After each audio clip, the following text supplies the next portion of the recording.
रतनपुर नामक गांव में मदन नाम का एक सेठ अपनी पत्नी मोहिनी के साथ रहता था। हालांकि उनके पास धन दौलत की कोई कमी नहीं थी, लेकिन कंजूसी में उनका कोई मुकाबला नहीं था। अरे, ये मक्खी मेरी चाय में कहां से गिर गई? ओहो, अब चाय के साथ जलेबी का स्वाद भी आ गया। लगता है कि ये मक्खी किसी हलवाई की दुकान से आई थी।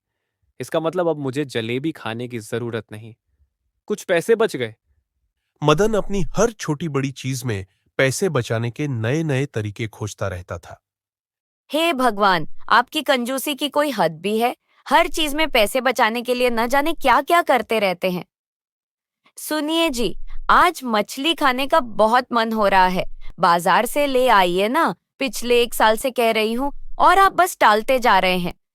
मोहिनी के बार बार जिद करने पर मदन को आखिरकार मछली खरीदने बाजार जाना ही पड़ा। मदन मछली की दुकान पर पहुंचता है। अरे भाई, ये मछली कितने की थी?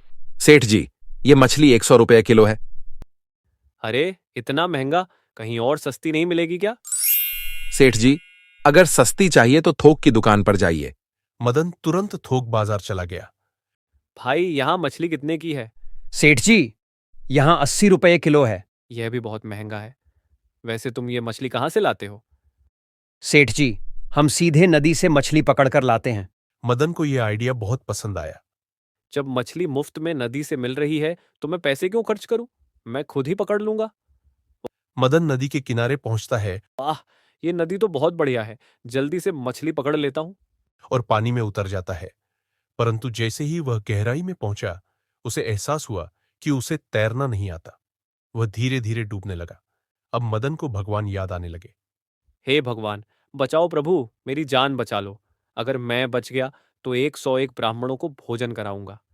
थोड़ा संघर्ष करने के बाद वह पानी की सतह के थोड़ा ऊपर आया। अरे, मैंने 101 ब्राह्मणों को भोजन कराने की मन्नत क्यों मांगी? ये तो बहुत ज्यादा प्रभु। 101 नहीं, सिर्फ 51 ब्राह्मणों को भोजन कराऊंगा। थोड़ा और संघर्ष करके वो और ऊपर आ गया। अरे, अब तो सिर्फ थोड़ा सा बचा है। 51 भी बहुत ज्यादा है प्रभु। मैं सिर्फ 11 ब्राह्मणों को भोजन कराऊंगा। अंततः वह किनारे पर पहुंच गया। अब पानी सिर्फ घुटनों तक था। हे भगवान, अब तो सिर्फ एक ब्राह्मण को ही भोजन कराऊंगा। मदन को अब एक ब्राह्मण की तलाश थी जो बहुत कम खाता हो। कई जगह खोजने के बाद उसे एक ब्राह्मण हरि मिल गया। पंडित जी, मैं आपको भोजन का निमंत्रण देने आया हूं, लेकिन एक बात बताइए, आप कितना खाते हैं? हरि समझ गए कि मदन बहुत कंजूस है। सेठ जी, मैं तो मुश्किल से सिर्फ 2 पूरियां ही खा पाता हूं। मदन बहुत खुश हुआ और पंडित को अगले दिन आने का न्योता दे दिया।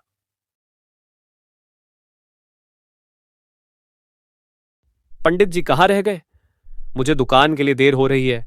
मदन दुकान चला गया और मोहिनी को पंडित को खिलाने के लिए कहकर गया। अगले दिन हरि मदन के घर देर से पहुंचे। पंडित जी भोजन करने लगे और फिर अचानक फूट फूट कर रोने लगे। पंडित जी, क्या हुआ?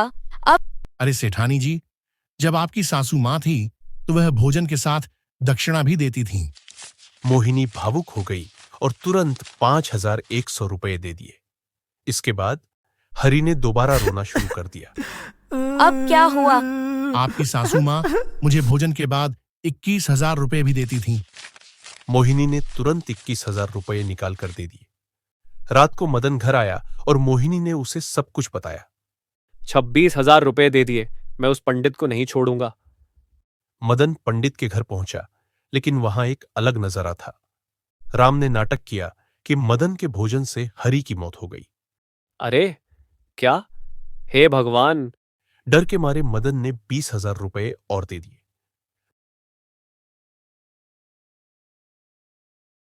2 महीने बाद हरि फिर से मदन के घर पहुंचे। अरे, आप तो मर गए थे। हाँ, लेकिन स्वर्ग से वापस आया हूं। आपकी बेटी गुड़िया वहां बहुत कमजोर हो गई है। मोहिनी ने तुरंत बेटी के लिए कपड़े, सोने की चेन और राशन दे दिया। शाम को मदन आया और मोहिनी ने सब बताया।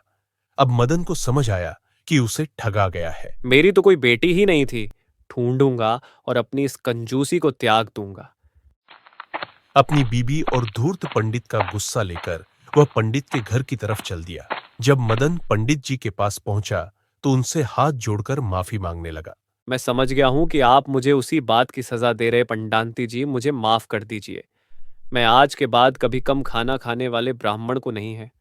मुझे स्वीकार है पंडित जी, मुझे माफ कर दीजिए। पंडित ने सेठ मदन को माफ कर दिया और मुस्कुराते हुए बोले, ठीक है सेठ जी, मैं आपको माफ करता है, लेकिन आज से आपको हर महीने मंदिर जाकर वहां बैठे गरीबों और साधुओं को भोजन कराना होगा और साथ ही उन्हें 251 की दक्षिणा भी देनी होगी। हर महीने गरीबों और साधुओं को दावत भी खिलाऊंगा और साथ ही साथ 251 रुपए की दक्षिणा भी दूंगा। दोस्तों, कहानी अच्छी लगी तो लाइक जरूर करें और ऐसी ही मजेदार कहानियों के लिए इस चैनल को सब्सक्राइब करना बिल्कुल ना भूल। तो मिलते हैं एक और अनोखी कहानी में। तब तक स्वस्थ रहे, मुस्कुराते रहे।